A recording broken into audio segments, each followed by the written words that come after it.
নমস্কার বন্ধুরা, আমি কিংশুক মজুমদার। আজ আমি আপনাদের কাছে নিয়ে এসেছি শ্রী কৌশিক মজুমদারের লেখা অগ্নি নিরয় উপন্যাসটি পাঠ্যপ্রতিক্রিয়া।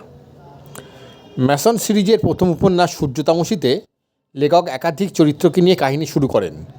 দ্বিতীয় উপন্যাস নিবার সপ্তকে সেই চরিত্রগুলির সাথে ঐতিহাসিক ঘটনা যুক্ত হতে থাকে এবং শেষ উপন্যাস অগ্নি নিরয়ে এসে তার সমাপ্তি ঘটে।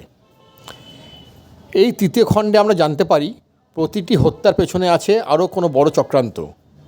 প্রথম দুটো উপন্যাস শুরু হয় দারোগা প্রিয়নাথের জার্নাল দিয়ে, কিন্তু অগ্নিনিরয় শুরু হয় দেবাশিস গুহর জবানি দিয়ে। নিবার সপ্তক বইটিতে যে ভূতের কথা ও রানী ভিক্টোরিয়ার বিরুদ্ধে যে চক্রান্তের কথা বলা হয়েছিল তারই ব্যাখ্যা করা হয় এই বইটিতে। এই খণ্ডে বাসু নামের আরেকটি চরিত্র উঠে এসেছে যে লিংচি পদ্ধতিতে দেবাশিস গুহকে হত্যা করে। কে এই বাসু? নিবার নামক সংস্থার আসল কাজ কী? এত বছর ধরে তারা অ্যালিসের বংশধরদের স্বজনদের রক্ষা করে যাচ্ছে কেন? এই অ্যালিসই বা কে? তারিণী এবং গণপতি কি পারবে শেষ পর্যন্ত শৈলর খুনিকে খুঁজে বার করতে এবং তার হত্যার প্রতিশোধ নিতে? কীভাবে সেই ভূতের বাক্সটিকে বর্তমান সময়ে পাওয়া গেল? তার সাথে তরবুশির ভাগ্য কীভাবে জড়িয়ে গেল?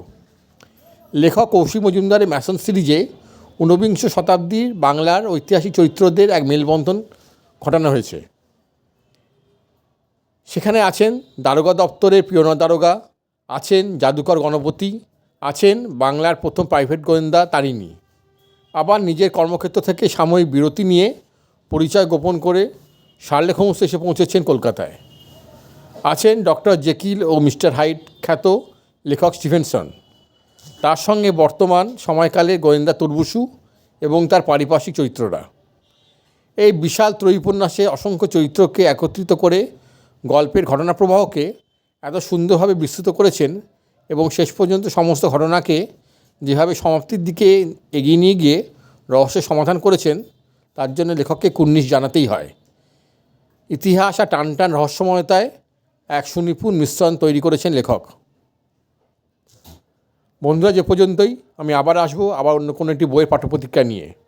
ভালো থাকবেন সবাই, নমস্কার।